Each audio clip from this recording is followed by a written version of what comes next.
a brilliant, free-spirited college student. Barbara was very creative. She was always very theatrical. I always thought she was a genius because everything came so easy to her. Is found brutally murdered in a mountain canyon.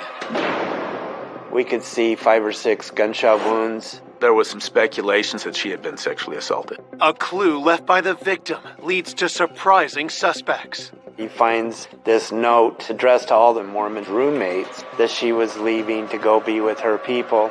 Just how bad was this relationship with her roommates, and what could it cause anyone to do? And a series of bizarre twists. He's telling us that bullet holes were in a triangular pattern, and that's a sign of a possible Satan killing.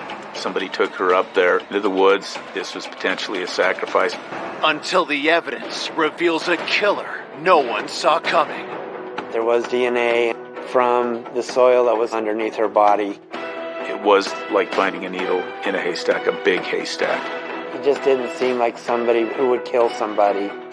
It was just the biggest shock you could fathom.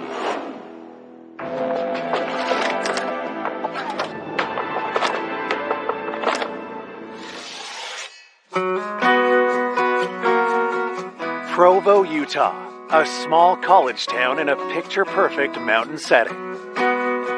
Provo sits in a county south of Salt Lake. It's where the Brigham Young University campus is at. It's a very safe community. During the 1970s, Provo was definitely a place that was very low on crime, and you didn't have to worry about locking your doors at night. That innocence is lost on a cold March afternoon in 1974, when a grisly discovery in a nearby canyon sends shockwaves through the community. On March 11th, 1974, the Salt Lake County Sheriff's Office received a telephone call from a power company worker who started walking up from the power plant. And as he was cutting through some brush, he came across a white female with gunshot wounds to her back. The crime scene is essentially a couple miles up what we call Big Cottonwood Canyon. Investigators race to the canyon where the utility worker leads them to the body. We could see 5 or 6 gunshot wounds. All of them looked to be in her back or in her arm. The shot placements looked like execution-type shots, and it looked like she had been there for a few hours at least. With the way that her body was positioned, we felt like sexual assault was part of this crime scene. Her arms were tucked up underneath her. That told us that she was in pain, that she was fearful of what was happening to her. We're looking for things like drag marks, but the ground around the body was not disturbed. It looks like where she was is where she was killed. Detectives are struck by an unusual detail. Her clothes were folded neatly and piled towards the top of her head. We suspected that the victim was probably trying to buy some time. As she was being told to undress, she was stacking her clothes in this neat pile. More evidence is revealed when they turn the victim over. We found some possibly .38 caliber bullets that were recovered after they had gone through the victim's body. We also picked up some soil and logged it into our evidence room. The detectives back in the 70s, they didn't have the DNA that we have in today's crime scene investigations. They focused on all kinds of trace evidence like the soil, fibers, hairs may link the suspect to that scene. While the body is taken to the morgue, detectives interview their only witness. The only thing we really knew at this point was a utility worker had found this body, and we were able to clear him fairly quickly, but we didn't know who the victim was. We didn't have any other real suspects to go with at that point. We got a hold of the local media, let them know that we had a white female, Jane Doe, that we were trying to identify.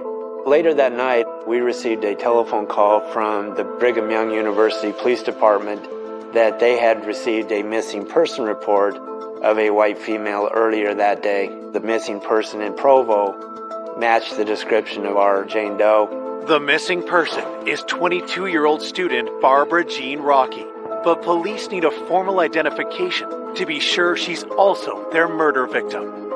We made a phone call down to a couple of the guys that were hanging out with Barbara. Jerry Hicker is the one that filed the missing persons report. Jerry is also a student at BYU, and he was a friend of Barbara's and some of her roommates. Edward Fisher and Jerry Hicker went to the morgue to do an identification on our Jane Doe. Edward and Jerry confirm the murdered woman is Barbara Rocky. Police now face the difficult task of informing her family. At the time of Barbara's murder, my parents were living in California. My mom found out first from the police and was crying, and from then on, nothing was the same. It was just the biggest shock you could fathom. It's like what you knew of the world has just imploded. Born in 1952, Barbara had an idyllic childhood growing up in Menlo Park, California. Barbara was very creative. She was always very theatrical. I always thought she was a genius because languages and music came so easy to her. Barbara was always rooting for the underdog. If somebody needed help, she would open doors for them. I mean, always doing something very sweet. When the time came to go to college, Barbara's choice reflected a growing spiritual interest. Barbara was always searching for a religion. Barbara was interested in the Mormon religion. My parents were very happy for her to go to Brigham Young because they felt that she would get the safe group of friends and the good education and religion that she required. When Barbara went off to college, she seemed up and happy and like things were going well. Investigators asked Barbara's loved ones if they can think of anyone who might be responsible. Since she was away at college and out of our supervision, we had no idea what she was doing. We just didn't know what kind of friends she was making. In speaking with the family, they just had no idea on who could have done this to her. With the family unable to provide leads, detectives hope her college friends might be able to point them in the right direction. Ed Fisher was dating one of Barbara's roommates. When asked if he had any idea who would have done this to Barbara, he just had no idea. He felt Jerry Hicker might have more information about Barbara than he would. Jerry Hicker is also a student at BYU, and Barbara seemed to spend lots of time with him. Jerry described that he was just devastated that this had happened to Barbara. He knew Barbara very well. Police asked Jerry what led him to file a missing persons report just hours before Barbara was found dead. He said that he had gone skiing the day before, used Barbara's car to take the skis back, and then he met up with Barbara on March 11th at about 10 o'clock in the morning and gave the car keys back with plans to meet up later on to go grocery shopping. After leaving Barbara, Jerry spoke with one of Barbara's roommates, and then he went to study at the library. Later that day, Jerry and Barbara had plans to grab some food, but she didn't show up. As Jerry left the BYU campus, he walked past Barbara's house and he didn't see Barbara's car, so he continued towards his home. And as he was passing the Park Plaza apartments and sees Barbara's car sitting in the parking lot, which was someplace that Barbara would have never parked her car. He said that was kind of odd, why it would have been parked where it's not normally parked. Inside the car, he finds this note that was left by Barbara. It's addressed to all the roommates that basically said that she had found her people, that she was leaving to go be with her people. I think that he looked at it as a suicide note, and so he took the note over to the roommates, and that raised enough suspicion to report her as a missing person. In order to clear Jerry as a person of interest, detectives drilled deeper into his timeline. Jerry gave his timeline up until that evening, and essentially once he found that letter, he came and talked to us. Jerry reported her missing, he found the note, he was cooperating with detectives, so he really wasn't somebody that fit as a suspect. When detectives ask Jerry about any conflicts Barbara may have had, he mentions one unexpected source. Jerry tells investigators that the roommates and Barbara kind of have an off-again, on-again relationship. Barbara Jean Rocky lived with 7 other women from Mormon families. Barbara sometimes liked to do things for shock value, and this is not a place people go to shock others. There was a little bit of intimidation between Barbara and some of the girls. Jerry said that things had gotten so bad that he had tried to find Barbara another place to live. Was it possible one of Barbara's roommates could be the culprit behind her death? Just how bad was this relationship that Barbara Jean Rocky had with her roommates, and what could it cause anyone to do? Coming up, detectives uncover dark secrets. The majority of the roommates were very religious. He had a relationship with Barbara Jean and had been dating one of her roommates. A love triangle could easily turn deadly when there's jealousy involved. He had pulled a dagger on her and said he was going to stab her. And links to a terrifying killer. She described him as a great warlock and maybe even a devil worshiper. There's women all over the American West that are going missing and being discovered dead. This guy turns out to be probably the most famous, notorious serial killer of all time. Until the evidence reveals the horrific truth. He was not who we suspected, and so to learn that he was responsible for killing her was very surprising.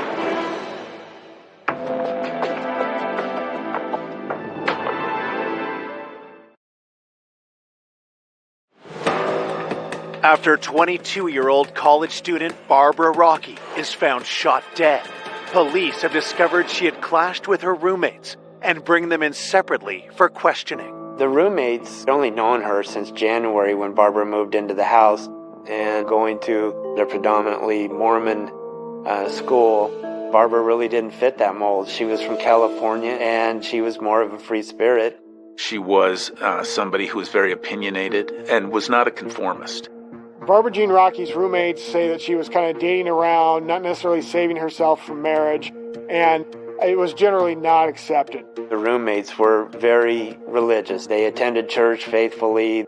I think Barbara would probably experiment with different religions just to expand her knowledge, and at times would do things that would maybe scare them.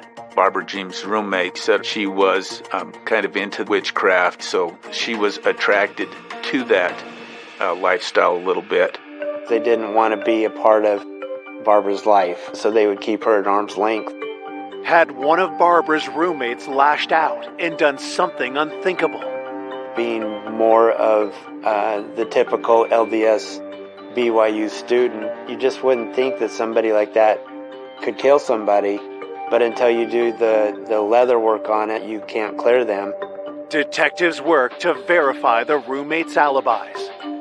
Once the investigators corroborated all the stories and looked at the timelines, they were able to clear the roommates as not being somebody that had killed Barbara. As detectives continue asking the roommates about Barbara, they learn some startling new information. Investigators found out through the interviews of the roommates that Barbara would carry a .357 revolver pistol. Some of the roommates described Barbara as being maybe a little bit paranoid, where she would think people were following her. In 1974, people weren't just walking around with guns the way they do today. So if a 21-year-old college kid was walking around with a .357 Magnum pistol, who was she afraid of? Detectives get more surprises when they search Barbara's vehicle.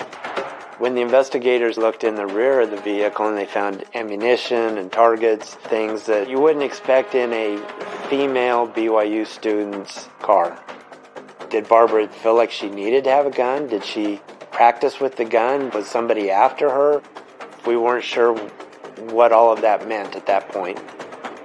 The car was fingerprinted, but there was just nothing of good forensic value that we could come up with at that time. With more questions than answers, detectives turn their attention back to the note Barbara's friend Jerry had found earlier in Barbara's car.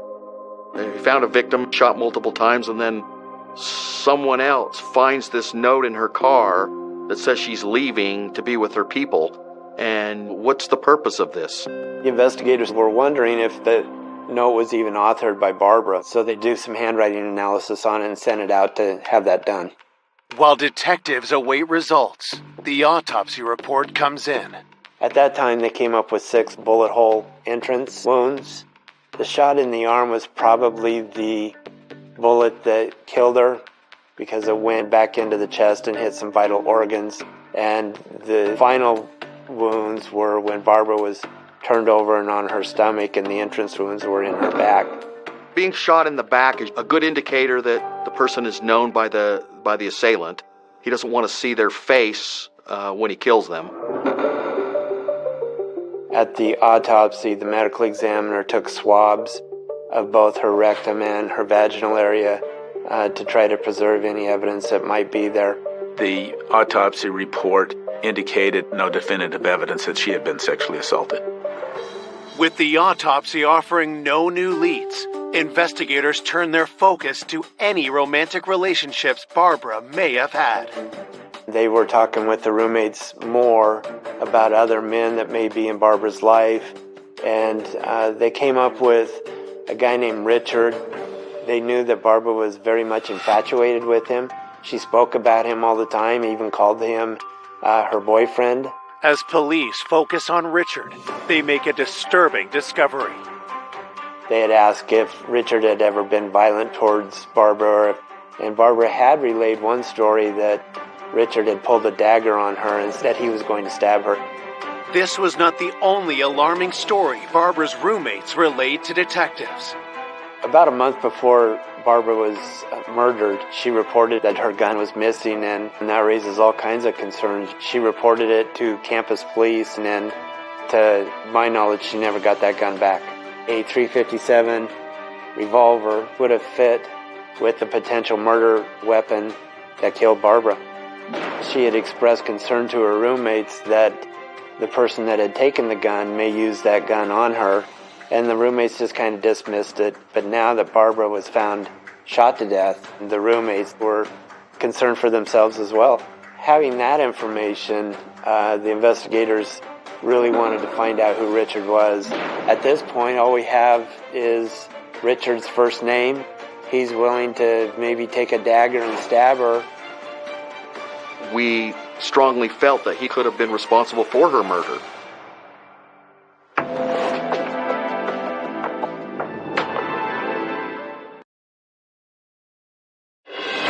Three days have passed since student Barbara Rocky was discovered shot dead in Big Cottonwood Canyon, and police are hunting a man named Richard, who they believe is her boyfriend.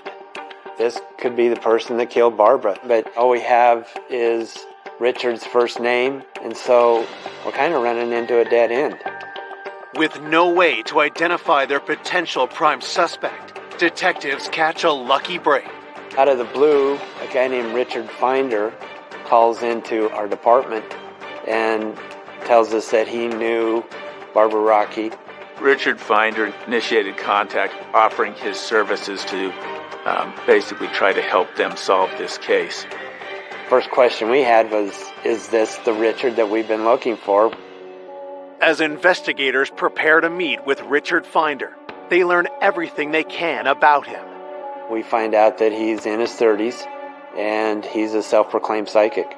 He lived in California. Barbara was from California, so that was one of the connections that they had. We also found out that a .357 pistol was registered to him, which is obviously the same caliber that we're looking for. Richard Finder arrives at the sheriff's office, and detectives begin by asking him about his relationship with the 22-year-old college student. Barbara heard Richard Finder on the radio talking about the occult. Barbara had called into the radio station. They ended up exchanging phone numbers. Barbara had gone up to see him at his hotel, and I think Barbara at one point even felt that Richard was her boyfriend. Richard claimed that it was just a spiritual relationship, that he looked at Barbara not in a physical way. Under further questioning, Richard mentions something that gets the detectives' attention. place that he was staying at was very close to the mouth of the canyon where it was that Barbara Jean was found. Detectives cut to the chase and ask Richard where he was on March 11th, the day that Barbara was killed. He tells them that he was in Salt Lake at the time of the murder. He said that he had gotten up and had some breakfast, and then he went over and helped a friend do some construction work on a house all day long, and then he went back home and went to sleep on the couch. Detectives set to work checking out Richard's alibi. The guy that Richard Finder was staying with did confirm that Richard was with him in the evening, but he could not confirm the times that Richard told us about during the daytime. With holes in Richard's alibi, detectives dig deeper into his claims about his relationship with Barbara. Our investigators talked to Barbara's therapist, and she just really got the impression that Barbara was in love with Richard. The therapist reveals another way the relationship was less innocent than Richard made it seem. Barbara described Richard as a great warlock and maybe even a devil worshiper. I think that the satanic and the witchcraft, it's not too far-fetched to think, okay, somebody took her up there into the woods. This was potentially a sacrifice. When police confront Richard with these allegations, his response is even more alarming. He's telling us that he's having these dreams and that she was shot in the back in a triangular pattern, and that's a sign of a possible Satan killing or devil worship. Richard also told us that he had a vision that the murder weapon was also thrown into water. How would he know that we didn't have the murder weapon? So that really raised a question to us. We're wondering, is this guy confessing to us? Is he telling us about our crime scene? He has all of this knowledge. Is this guy the one that killed Barbara that day? When you start putting all of these things together, it made Richard Finder a pretty good suspect. Despite the circumstantial evidence stacking up against him, detectives need something more concrete.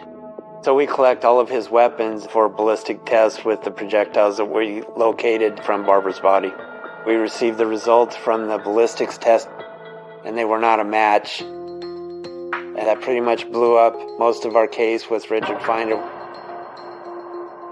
Detectives pin their hopes on the results of the handwriting analysis on the note found in Barbara's vehicle. Maybe she wrote the note under duress. Maybe she was forced to write the note. That could be a significant clue, especially if it's determined that our victim didn't author the note. It's like someone's writing a suicide note for someone else.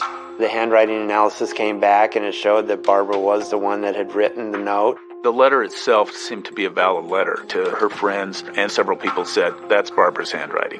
The investigators concluded that maybe Barbara was thinking about moving home, and she was just explaining that in the note. At this point, we're starting to run out of leads. As the investigation stalls, Barbara's family is rocked by another tragedy. My dad would call the police practically every day when nothing was coming to fruition. And he died like within a year after she died. It killed my father. And we had so many key relatives die, still wanting to know what happened to Barbara. Detectives never give up on the case, and a year later, in 1975, they notice a disturbing pattern of crimes. There's women all over the American West that are going missing and being discovered dead. College co-eds with dark hair were found murdered, and the serial killer was certainly the big topic of conversation. A surprising arrest changes the whole course of the investigation. In 1975, a Utah State trooper makes an arrest west of Salt Lake City. The suspect was arrested for a kidnapping case, and some of the evidence in the vehicle definitely could have had something to do with Barbara's murder as well. The driver's name is Ted Bundy. This guy turns out to be probably the most famous, notorious serial killer of all time. Is he the one that killed Barbara?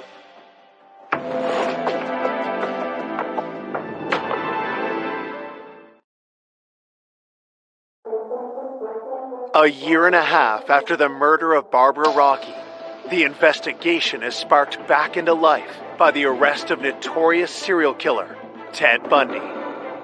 More and more that police start investigating Ted Bundy, the more connections they find to missing and murdered women all over the country. In 1974, Ted Bundy was also in the Utah area, going to school at the University of Utah. Barbara Jean fit Ted Bundy's profile. She was a college student. She was a brunette, and she was the age that Ted Bundy seemed to target. Ted Bundy had a reputation of being a very charming man. You know, he was a good-looking guy and was kind of a smooth talker.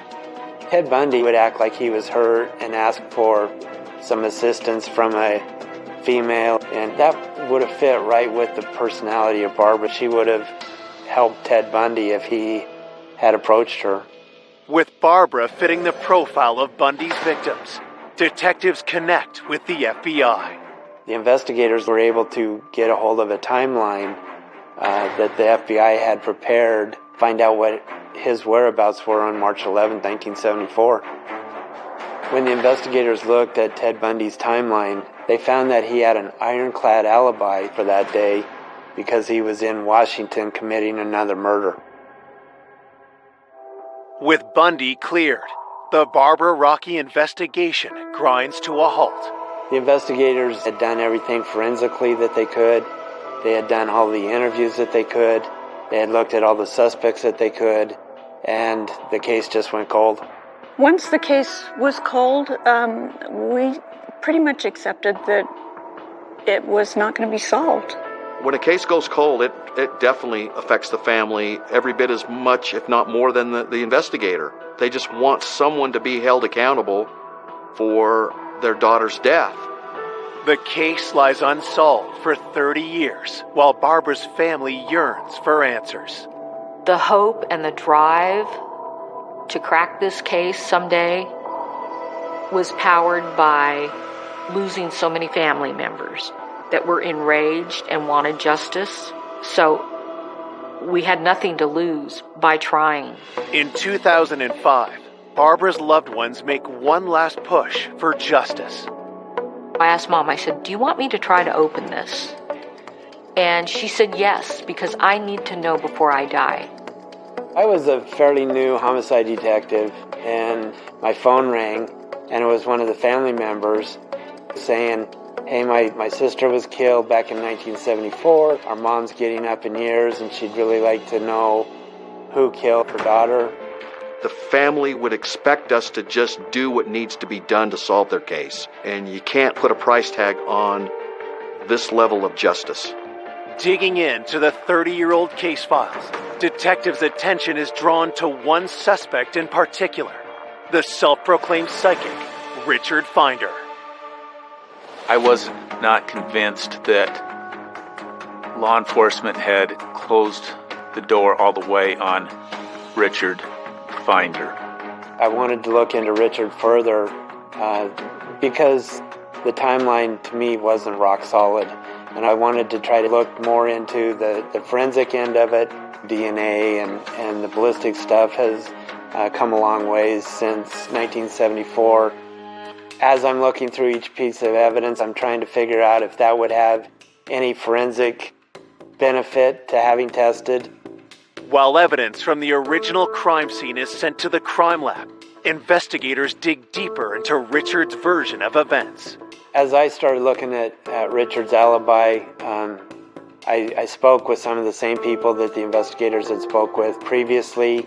As we reinvestigated and re-interviewed these people, information that wasn't known back then was revealed. What I learned was that Richard had been dating and seeing a friend of Barbara's, Janelle. But then Barbara also found that Janelle was getting closer to Richard Finder than Barbara was, and there was some animosity from what I understand regarding that. I learned that sometime very close to the murder, Richard had left town with Janelle Bach, and Richard and Janelle became boyfriend and girlfriend, and that was kind of a blow to Barbara. That really kind of stuck out to me. Janelle came back to Salt Lake for 3 or 4 days around the time of the homicide with Richard Finder, and they were staying at a house just west of the mouth of the canyon. where Barbara was found. Had Barbara confronted Richard about Janelle, only for the encounter to turn fatal? Because of this relationship between Janelle and Barbara, and because Richard Finder supposedly had guns, and then because of his witchcraft and the possibility of human sacrifice, Richard Finder was up there on the list as a potential suspect. Investigators tried to bring Richard in for another interview. Unfortunately, we found that Richard Finder had passed away. So really, the only avenue I had was to go talk with Janelle. Was Janelle the only living person who knew what really happened to Barbara? I didn't see any information in the case file where Janelle Bach had really given a good interview about Richard Finder, and so that was the place that I wanted to start. Barbara was upset that Janelle had essentially taken Richard Finder. So when they came back, there's this potential triangle and some jealousy. It placed some suspicion on Janelle. Anytime an investigation reveals some sort of a love triangle, that can easily turn deadly when there's jealousy involved, and all of a sudden, the whole thing shifts from one guy to the person that's least suspected.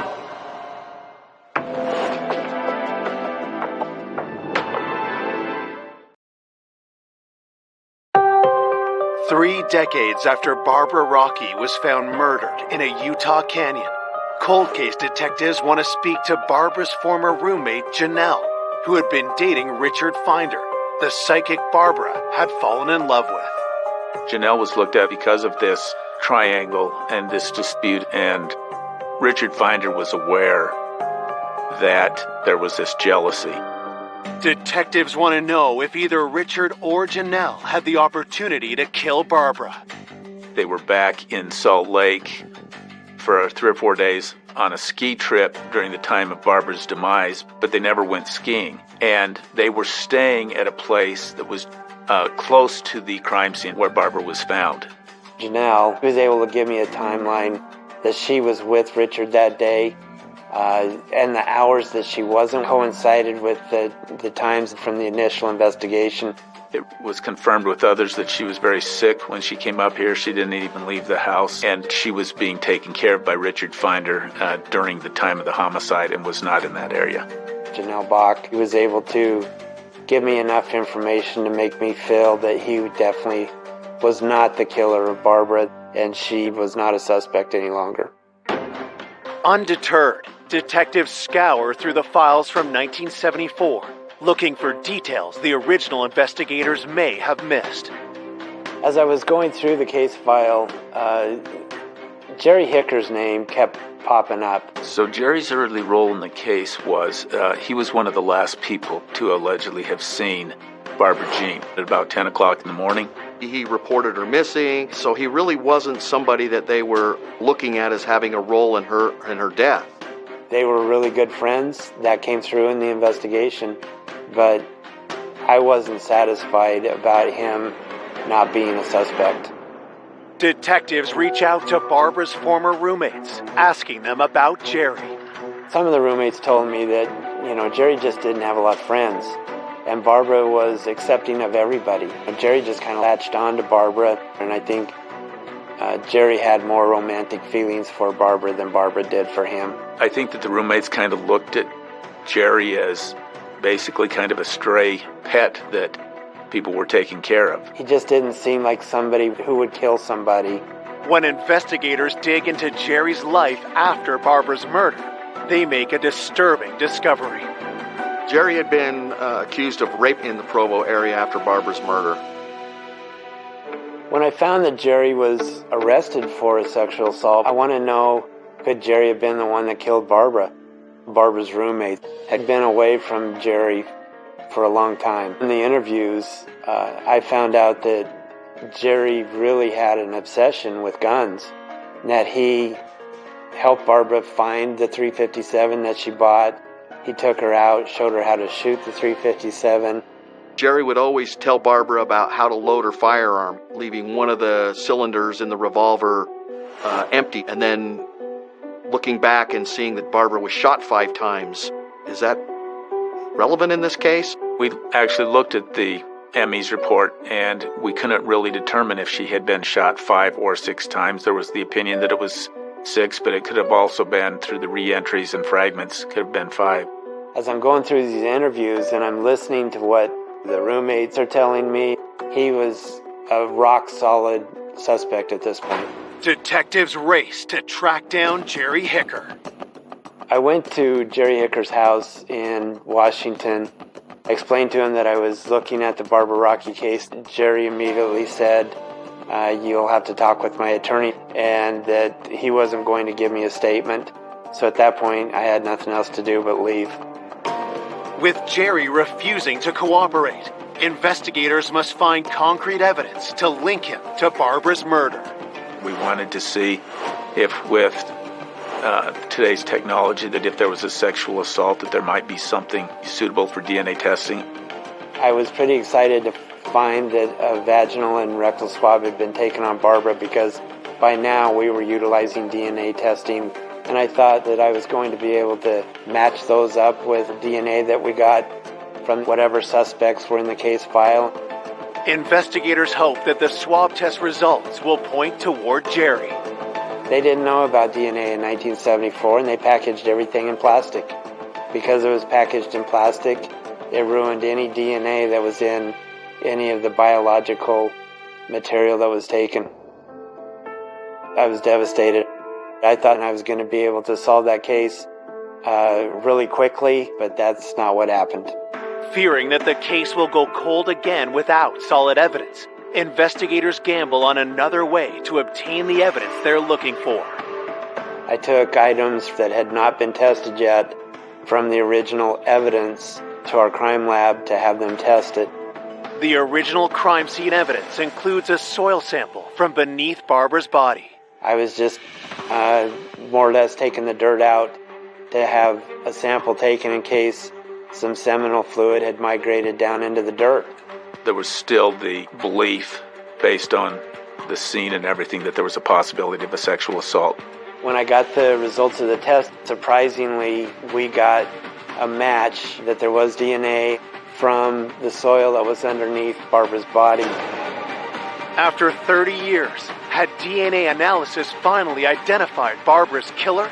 And what came back as a result of that testing was shocking.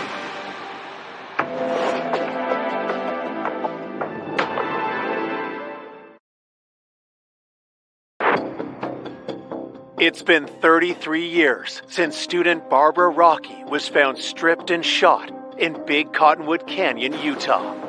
In 2007, DNA in a soil sample from under her body finally reveals her killer. Finding that DNA in the soil was like finding a needle in a haystack, a big haystack. The results come in, and we've got a match, and it's Jerry Hicker. Just that little bit of information was all that we needed to link Jerry Hicker to this crime scene. He was not who we suspected initially. And so to learn that he was the one responsible for killing her was very surprising. On November 6th, 2007, 56-year-old Jerry Hicker is charged with the first-degree murder of Barbara Rocky.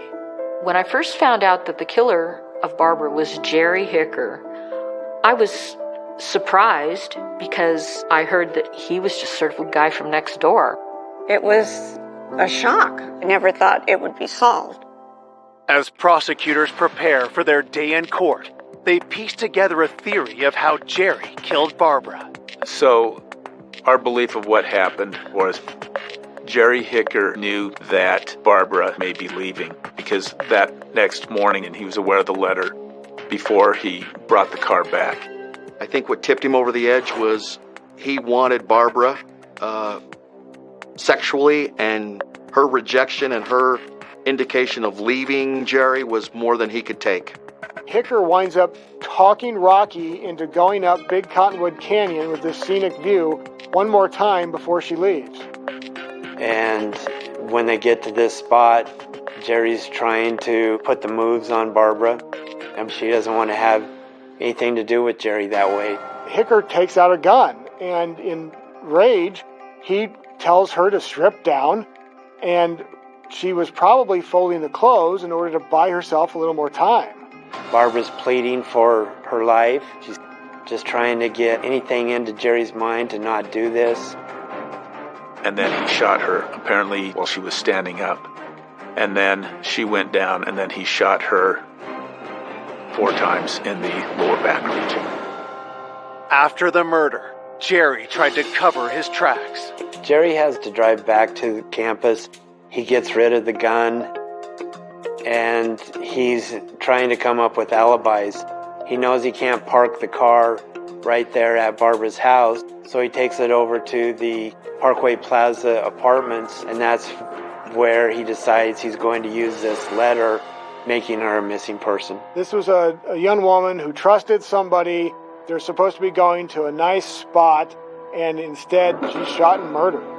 I felt so horrible knowing that she had gone through something like that. She was probably so scared.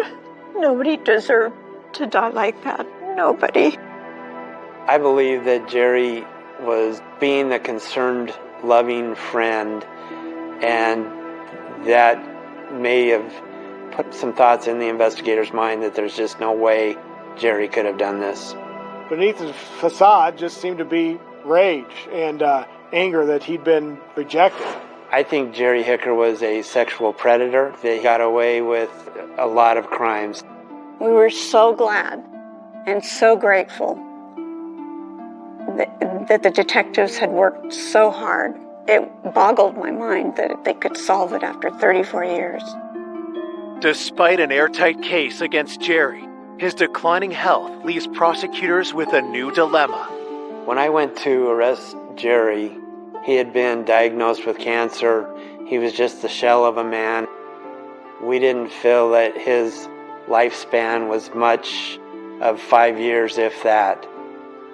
So we worked out a deal that he would plead to a substantially reduced charge of manslaughter, and that he would be sentenced to the prison for 5 years, figuring that that would be a life sentence. Going with the plea deal was my mom's decision. She wanted him to say in his own words that he did it. She wanted those answers. Jerry Hicker serves 3 years in Utah State Prison, and in 2014, 5 years after pleading guilty, he dies of cancer.